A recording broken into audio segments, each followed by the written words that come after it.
The silence of space is a promise you cannot keep. Admiral Kalen stood on the command deck of the Terran fleet carrier Resonance, a ghost in a sea of focused light and quiet tension. Before him, the main view screen showed the placid blue-green marble of Kepler 186f, a world humanity called Oubliette. Caged around it, stark and unmoving, was the Scourge Imperium fleet. Their ships were blades of obsidian and rust, an armada of brutalist angles that seemed to bleed light from the system's dim red star. The Scourge did not negotiate. They issued terms. A crimson timer dominated the upper right of the display, stark against the starfield. It read 71:58:12, an ultimatum delivered by a fleet that had never known defeat, only compliance. Surrender the colony, its people, and its resources for processing, or face planetary sterilization. Kalen felt the familiar cold weight of command settle onto his shoulders. It was a pressure that never left, only shifted. Solon status on their formation, Kalen said, his voice a low murmur that carried easily in the deck's focused acoustics. A calm, synthesized voice responded not from a speaker, but directly within his mind via his neural link. The Scourge fleet maintains a flawless Archon configuration, Admiral. 112 combat vessels anchored by the Overlord-class command ship, the Gavel. They are postured for orbital bombardment, not fleet engagement. They do not perceive us as a threat. The fleet mind's tone was pure data, yet Kalen could sense the undercurrent of calculated offense. They believed their will was a law of physics. On the planet below, a small child tugged on her mother's hand, pointing a tiny finger at the night sky. The pinpricks of light were sharper tonight, colder. One cluster was a tight, angry red, the other a sparse, brilliant white. "Are the helpers here now?" she asked, her voice muffled by the colony's thin atmospheric pressure dome. Her mother pulled her close, her own gaze fixed on the silent war of light overhead. "Yes, sweetie," she whispered, her voice tight with a hope she fought to believe. "The helpers are here. They won't let the monsters win." Commander Eva Rostova approached Kalen's side, her tablet casting a soft blue glow on her sharp features. "Sir, the convoy is holding at Waypoint Sigma. 20 civilian freighters loaded with planetary defense grid components and medical supplies. They're running on fumes and courage." Her eyes flickered to the timer. "They won't last 70 hours and they won't survive a direct run." Kalen nodded, his gaze unwavering from the enemy fleet. The Scourge formation was too perfect, too rigid. It was arrogant. It was a statement. "They expect us to break ourselves against their shield," he said. "They've broadcast their ultimatum doctrine across every known channel. They win by making the cost of defiance seem infinite. Their doctrine is their weakness," Admiral Solon stated. "It presupposes a rational opponent, who will always choose the path of least immediate damage. This assumption is a vulnerability we can exploit. A warning is only a weapon if you fear it." "Show me the lattice plan again," Kalen ordered. The main screen split, one half holding the menacing view of the Blockade, the other now displaying a complex web of intersecting energy beams and projected phantom signatures. Rostova took the cue, her fingers dancing across her tablet. "Phase 1, we use the Mirror-class tenders, Reflection and Echo, to generate a layered ghost fleet. We'll project signatures for a full carrier group twice our actual strength on a direct assault vector." Kalen traced the projected assault path with his finger. It was a suicide run, a fool's charge. They will expect a desperate head-on attack from an inferior force. Pride demands they meet it. The Scourge Overlord will see it as confirmation of our supposed inferiority, Solon added. He will commit his primary hunter-killer packs to intercept the feint. In doing so, he will be forced to create a momentary gap in his blockade screen on the southern pole. And that's when the real convoy cloaked in the lattice's resonance shadow makes its move. Rostova finished. A faint hum vibrated through the deck plates, as the ship's primary reactor spooled up to feed the specialized projection arrays. The air grew thick with the scent of ionized ozone, a smell Kalen associated with the precipice of action. The board is set for a game they do not know they are playing. They will fire on the phantoms, Kalen stated, not as a question, but as a certainty. It's what their doctrine demands, a show of force to demoralize us. Rostova's jaw tightened. The lattice can replicate thermal and energy signatures perfectly, but it can't fake mass. A direct hit from their plasma cannons will pass right through a phantom, exposing the ruse. Which is why the lattice will project overlapping fields, Solon explained, highlighting a cluster of ghost signatures. When one is struck, the projectors will simulate a catastrophic energy failure and bloom. The adjacent phantoms will then maneuver to cover the destroyed vessel's vector. To their sensors, it will look like a chaotic failing assault. Kalen's focus narrowed. A mystery had been bothering him since they arrived. Solon, that anomalous energy signal from the gavel. Any new analysis? Affirmative. The signal is not a weapon or a sensor system. It is a high-bandwidth, multi-spectrum broadcast array. Cross-referencing with Scourge Cultural Archives suggests Overlord Vex is broadcasting this confrontation live to his core worlds. It is a triumphal procession. A cold smile touched Kalen's lips. It was a grotesque vanity, but it was also a gift. He's not just here to win Ava. He's here to perform. You cannot hide the truth when the universe is watching. This changed the calculus. Vex wasn't just a commander. He was a showman playing to an audience. He would be predictable, drawn to dramatic gestures and overwhelming displays of power. He would savor the moment of crushing the human fleet. He will take the bait, Kalen said with finality. He turned to Rostova. Commander, signal the fleet. Prepare to deploy the mirror lattice. Signal the convoy to prepare for their run on my mark. Aye, Admiral. Rostova's voice was crisp, her hesitation gone, replaced by the focused energy of a predator. Kalen allowed himself a brief glance at the countdown. 70, 14, 31. The numbers seemed to burn with a cold fire. He could feel the thrum of the resonance around him, a living thing waiting for his command. The deck lights dimmed to a deep blue combat setting, leaving only the tactical displays and the crimson timer to illuminate the faces of the crew. Each officer was a study in concentration, their movements economical and precise. The silence before the storm is the sharpest sound. In one of the freighters of the hidden convoy, a young navigator rechecked her course for the 10th time. Her screen was blank, slaved to the fleet's master plot. She was flying blind, trusting a plan she couldn't see. Around her, the ship was a tomb of silence running on minimal power to reduce its signature. She held a small, smooth stone in her palm, a piece of the world they were trying to save. She could feel the ship's gentle vibration, a heartbeat in the dark, and drew strength from it. Admiral, the tenders are in position. Solon's voice cut through the quiet. Projectors are charged. We are ready to open the curtain. Begin projection, Kalen ordered. Let's give the Overlord the show he wants. Space empty. A moment before suddenly bloomed. Dozens of new energy signatures flared into existence, ghost images of human cruisers and destroyers arranging themselves into a classic spearhead formation. They were perfect copies, shimmering with simulated shield energy and venting phantom plasma.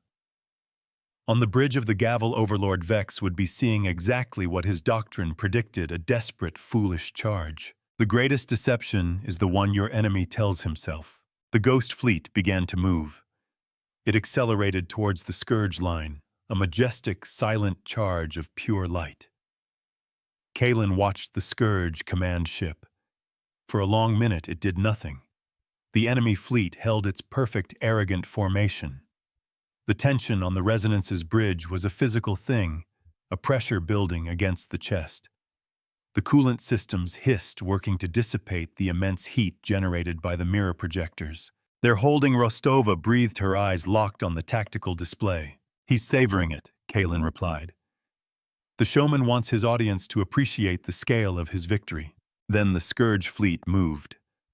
A wing of their heavy cruisers vessels, aptly named Maulers, detached from the main line and surged forward to meet the phantom charge. Their weapon ports glowed with malevolent orange light. "Plasma batteries are charging," Solon reported, his tone as even as ever. "Impact on the leading phantom elements in 30 seconds. This is the moment the story is written." Steady Kalen said, his voice a quiet anchor in the storm of data.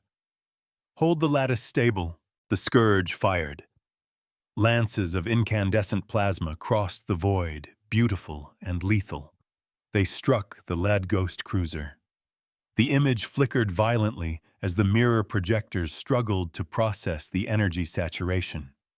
For a terrifying second, the phantom vessel threatened to dissolve into static. But the programming held. The image bloomed into a massive, silent fireball of simulated plasma, while the adjacent ghosts moved to cover its vector. To the Scourge sensors, it was a kill. A clean, decisive, contemptuous kill. Overlord Vex, pleased with the result, had made his first move. He had taken the bait. And in doing so, he had cracked the door for the real plan to begin. "He's committed." Rostova said, a note of triumph in her voice. "The southern pole. The gap is opening."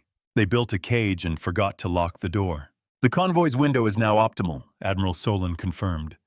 "Projected transit time through the blockade is 4 minutes and 27 seconds. The probability of detection is less than 3%. "Signal the convoy," Kalen commanded. "Execute. Full burn. Godspeed." Deep in the shadow of a barren moon, 20 civilian ships came to life. Their engines flared, pushing them out of their hiding place and into the narrow, calculated corridor of safety. They were a stream of silent fish darting through a net, whose weaver was distracted by a shimmering lure. Kalen watched their icons creep across the tactical map, each one representing hundreds of lives and the hope of the planet below. The hum of the deck plates under his feet seemed to synchronize with the beat of his own heart. The Scourge continued to hammer the ghost fleet.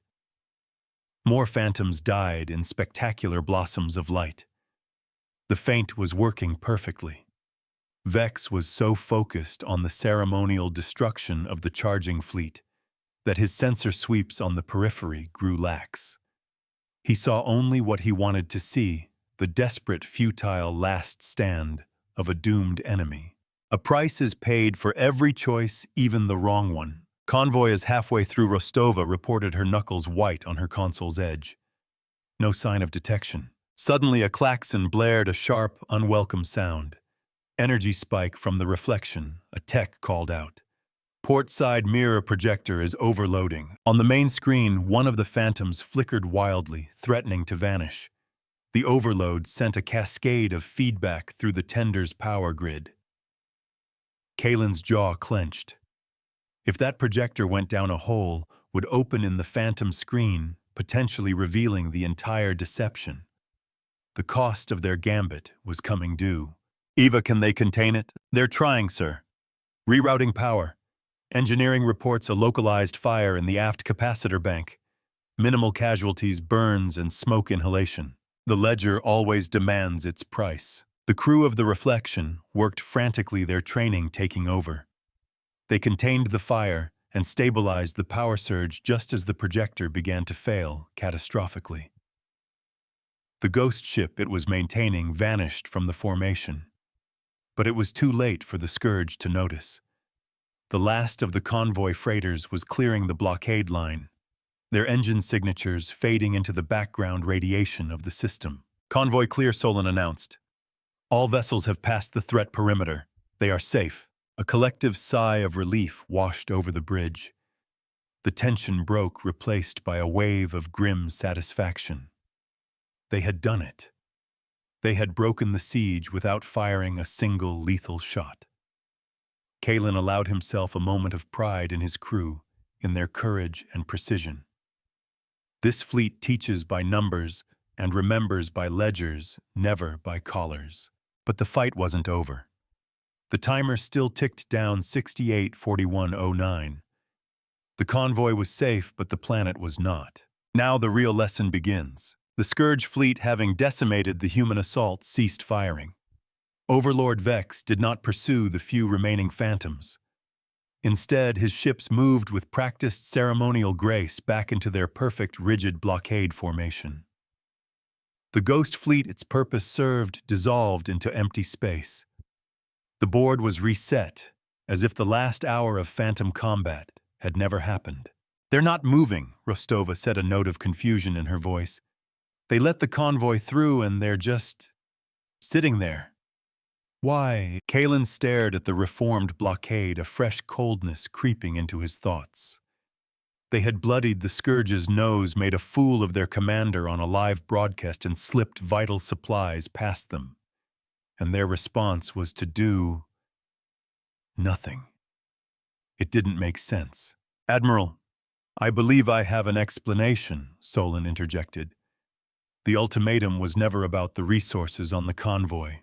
It was not about stopping supplies. My analysis of Scourge doctrine, cross-referenced with this inaction, suggests the ultimatum is the objective itself." The pieces clicked into place in Kalen's mind, and the revelation was chilling. "They don't care about the supplies," he said softly. "They don't care about minor tactical defeats. The planet itself is the message. They will sterilize it precisely when the timer hits 0, simply to prove that their word is absolute.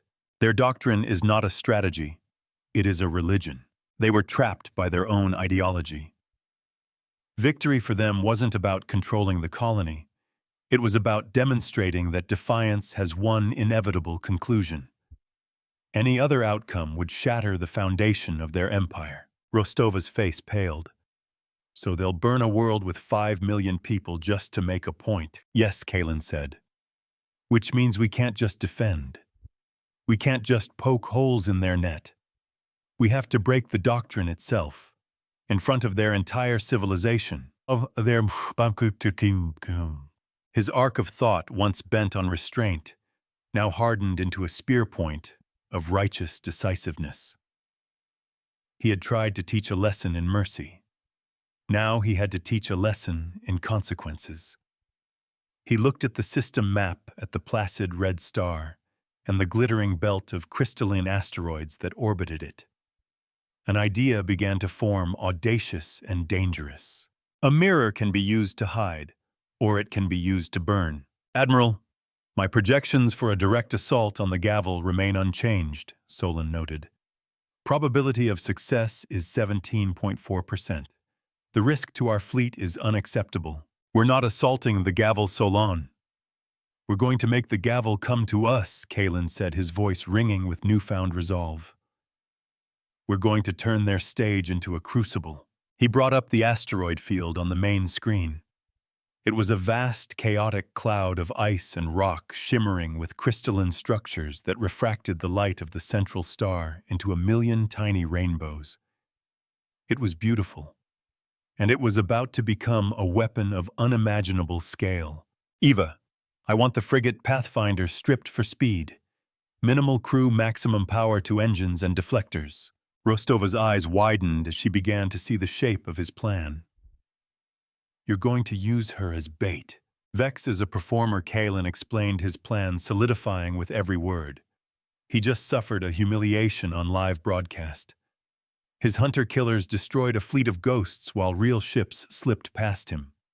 He needs to restore his image. He needs a tangible public victory. The ego of a tyrant is his shortest leash. Kalen gestured to the asteroid field.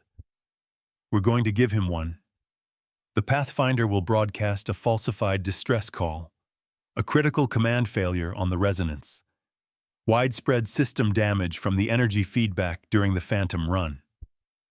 It will paint a picture of a fleet in disarray, a command structure that is breaking. Vex will not be able to resist the opportunity to capture our flagship's fleeing scout," Solon calculated. The narrative would be irresistible to his audience, the inferior human fleet broken by a simple show of force now falling apart. He'll break formation. He'll lead the chase himself to guarantee the capture is broadcast live. Kalen continued. He'll pursue the Pathfinder right into the heart of that asteroid field. Rostova looked from the dense field of crystalline rock back to Kaelin, awe and trepidation warring on her face. And the mirror tenders, what's their role? The cold smile returned to Kaelin's lips. This time they won't be projecting ships. They'll be projecting the light of the system's own star. Every one of those crystalline asteroids is a potential focusing lens. We're not building a ghost fleet, Commander. We're building a celestial furnace, a reckoning. The plan had its name. Sometimes the only way to teach is to hold up a mirror. The pilot of the frigate Pathfinder, Lieutenant Jax, sat in his cockpit running a final systems check. The ship had been stripped of everything non-essential. It was a cockpit strapped to an oversized engine. His mission was simple: be the rabbit. He looked at the small, worn photograph of his husband and daughter taped to the console. He was flying for them, for the 5 million souls on Oubliette, for the very idea that ultimatums were the tools of cowards. The console in front of him glowed its light, a stark contrast to the vast darkness outside. His heartbeat was a steady drum against his ribs. "Pathfinder, this is Resonance," Commander Rostova's voice came over the comm, crisp and clear. "All systems green. You are go for departure on the Admiral's mark. How are you doing, Jax?" Jax took a slow breath, his eyes tracing the jagged outlines of the Scourge fleet. "Just another day at the office, Commander. Tell the Admiral I'll give them a good run." A moment of silence, then Kaelin's own voice came through, warm and steady. "Your courage will be the anchor of this victory, Lieutenant. We will hold the other end of the line.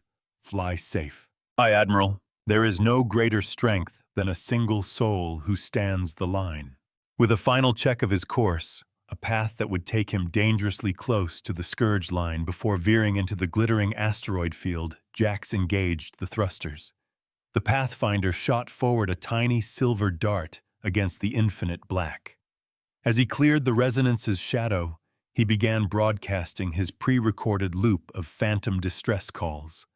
The bait was in the water. On the bridge of the Resonance, every eye was on the tactical display. The Pathfinder's icon moved a lone beacon of defiance. For what felt like an eternity, the Scourge fleet remained inert, a wall of silent, brooding ships. The countdown timer continued its relentless march. 17:45. "They're scanning him," Rostova reported, her voice tight. "Multiple active scans from the Gavel. Overlord Vex is verifying the data," Solon said. "He is cautious, but his psychological profile indicates his desire for a public spectacle will override his caution. The probability of him taking the bait is now 92.7%, and then it happened. The perfect rigid formation of the Scourge fleet shattered. The flagship, the Gavel, surged forward, flanked by its most powerful cruisers. They were not moving with tactical precision. They were moving with the hungry haste of predators that smelled blood. They chase a ghost, but a reckoning awaits. He took it, Kaelin breathed. He took it all. Overlord Vex lived before his entire empire was personally leading the charge to run down a single fleeing frigate.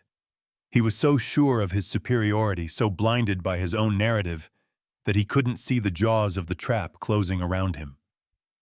The Scourge fleet, a wave of jagged iron and burning plasma, plunged into the shimmering crystalline depths of the asteroid field. The Pathfinder weaved expertly through the massive glittering shards of rock and ice. Jax's piloting was a work of art, a desperate, beautiful dance on the edge of a razor. Behind him, the Scourge armada followed their bulky ships, forced to slow and navigate the treacherous terrain. They were deep inside the planned kill box. On the bridge of the Resonance, Kaelin watched the tactical display, his face a mask of cold fury and absolute focus. The mirror tender's reflection and echo were already in position on the far side of the field, their projectors humming with stored power. The trap was set. The enemy was committed. The audience was watching.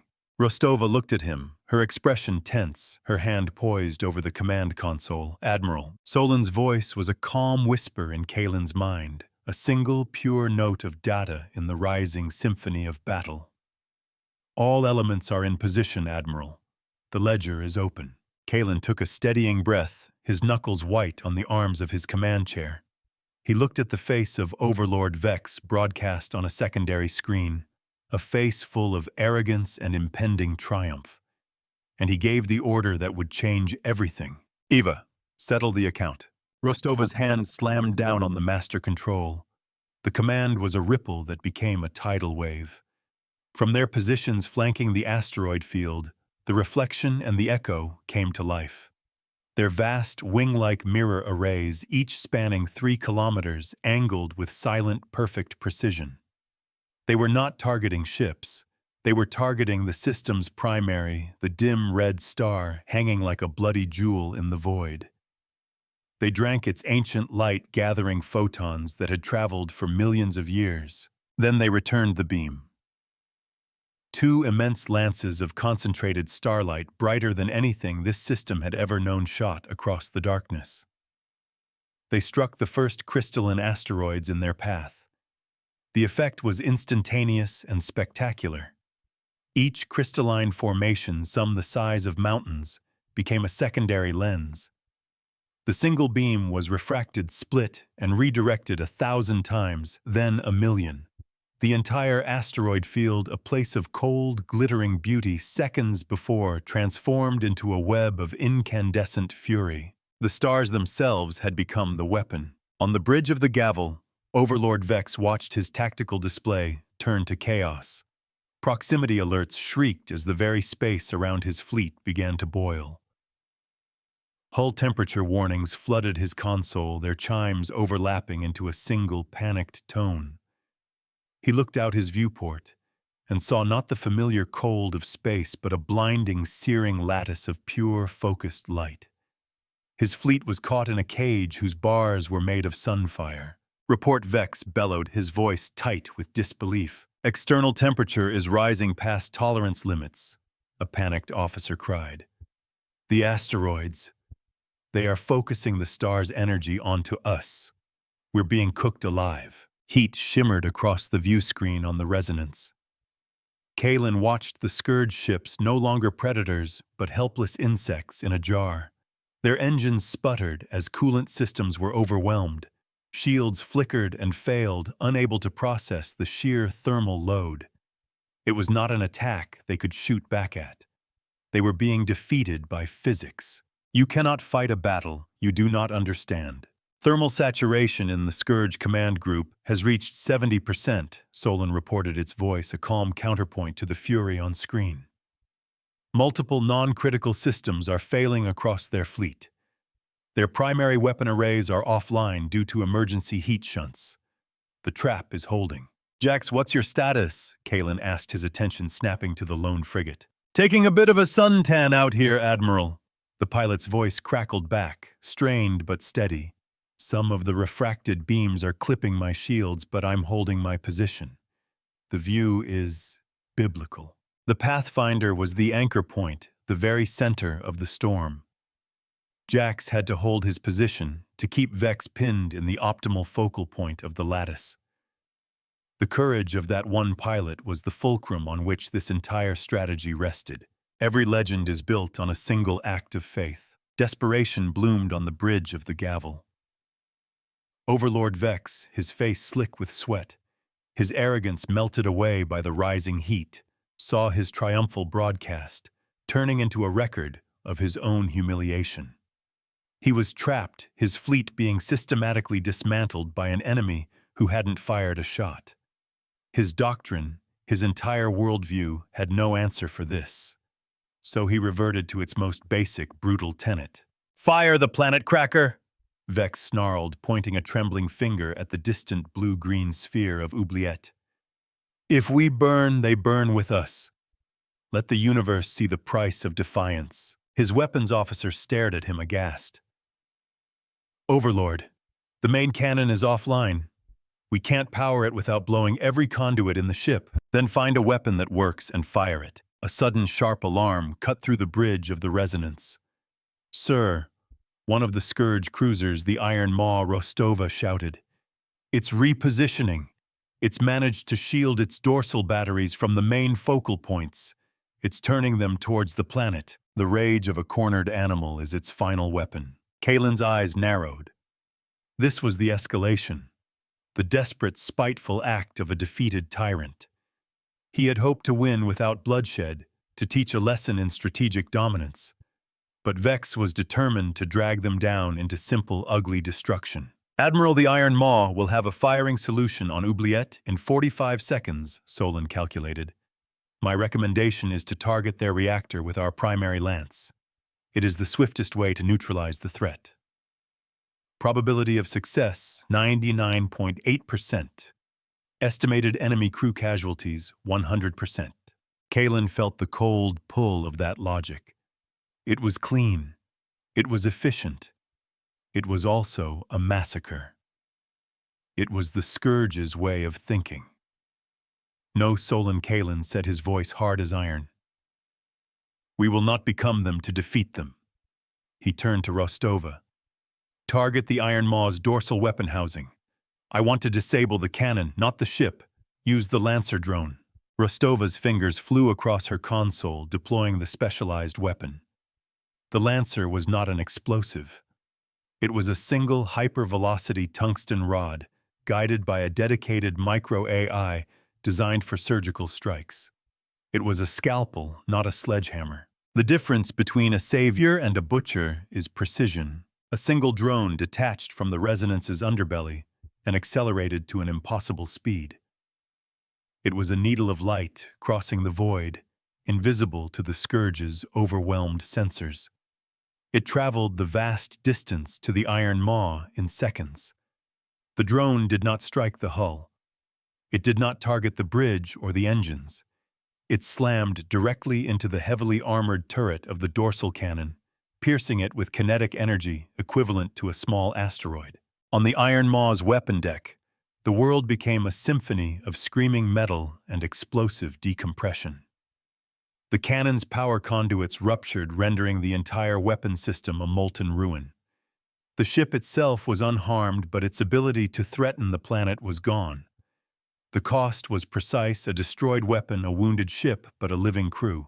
Overlord Vex watched the targeting icon for the Iron Maw's cannon blink out on his screen. He saw the precision of the strike, the absolute surgical control the humans wielded. They could have destroyed the ship. They could have killed them all. They chose not to. And in that moment, the true nature of his defeat crashed down upon him. He had been out-thought, outmaneuvered, and shown a mercy he would never have offered. His live broadcast was now a monument to his failure. A lesson is only learned when the student is left alive to study it. The Scourge fleet is broadcasting a general retreat signal, Solon announced. They are disengaging and attempting to exit the asteroid field. The Gavel is venting plasma from multiple hull breaches. Cease the lattice, Kalen ordered. Let them go. The two brilliant beams from the mirror tenders vanished. The asteroid field returned to its cold, silent state. The only evidence of the battle, the shimmering, overheated hulls of the retreating Scourge ships. They fled not with discipline, but with the frantic haste of a truly broken force. The great Scourge armada, the fist of the Imperium, was shattered without a single human death. Kalen leaned back in his chair, the tension of the last hours finally releasing its grip. He could feel the faint vibration of the ship's life support systems, a steady, reassuring hum. Jax, said, his voice softer now. Bring the Pathfinder home. On my way, Admiral Jax replied, his voice thick with emotion. It's a beautiful day to save a world. The deepest scars are the ones you cannot see. On the surface of Oubliette, the angry red cluster of lights in the night sky began to scatter and dim. In the central colony dome, the public displays that had shown the Imperium's timer now flickered and switched to an external view. They showed the Scourge fleet in disorganized retreat, their ships trailing vapor and wounded pride. A stunned silence held the colonists for a moment, and then it broke. A wave of cheers, of weeping, of unrestrained joy echoed through the dome. They were free. The Resonance's med bay was calm but busy. Lieutenant Jax was being treated for minor plasma burns on his arms, a consequence of his shields being pushed to their absolute limit. He winced as a medical drone applied a regenerative balm. The cost of a front-row seat, he joked to the medic, but his eyes were clear and bright. He had held the line. The damage was a receipt for a price he had been willing to pay. Kalen stood on the bridge watching the last of the Scourge signatures fade from the long-range sensors. Rostova was at his side. "Sir," she said quietly, "we're receiving a message from the Scourge core worlds. It's being broadcast on all channels." He nodded and she put it on the main screen. It wasn't from a military channel. It was from a civilian news network.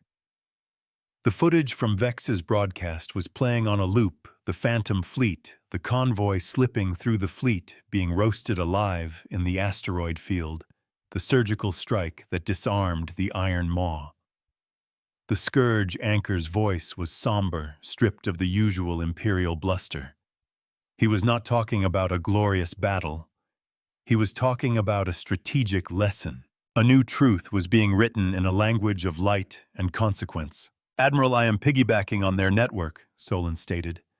"I have uploaded a formal declaration to their public ledger for all their people to see." Kalen watched as text scrolled across the bottom of the Scourge broadcast, translated into their harsh, angular script.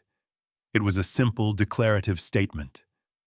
"The Terran Mandate hereby declares the Ultimatum doctrine to be a failed and illegitimate tool of coercion. Any power that employs it will not be met with war, but with a public and systematic dismantling of their premise. The ledger of this engagement is now closed. This precedent is now law. The institutional consequence was laid bare for the universe to see. The Scourge's most powerful weapon, fear, had been rendered obsolete. Their doctrine was not just defeated, it was nullified," Solon Kalen said after a long silence. "You recommended the destruction of the Iron Maw, a 100% casualty solution. By my metrics, our choice was superior." "Acknowledged, Admiral," the AI replied. "My calculus was based on threat removal with maximum efficiency. Your solution included a variable. I am still processing the strategic value of mercy. The data from the Scourge civilian broadcast suggests this variable has a high, if unpredictable, efficacy. I will adjust my models." Kalen almost smiled. Even the fleet mind could learn something new. He had held his moral line, and it had proven to be the most powerful weapon in his arsenal. His arc was complete not from vengeance to justice, but from righteous anger to a profound, disciplined peace. The balance of power is always weighed on the scales of morality. Rostova looked at him, her face reflecting the soft blue light of the star charts. "What now, Admiral?" Now Kalen said, his gaze drifting to the beautiful, fragile world on the view screen. "We teach them how to rebuild." He thought of the child looking at the stars, who had called them helpers. It was a name they had to earn every single day. The work was never truly over. The silence of space was not a promise you could keep, but a challenge you had to meet with a better voice. He watched as the mirror arrays on the reflection and the echo, having done their monumental work, began their slow, cooling cycle. The brilliant polished silver that had focused a star's power began to haze the residual heat, bleeding off into the void, until their vast surfaces settled into a soft, dull pewter. There is a cost to every lesson, a price for every victory. We call it wisdom.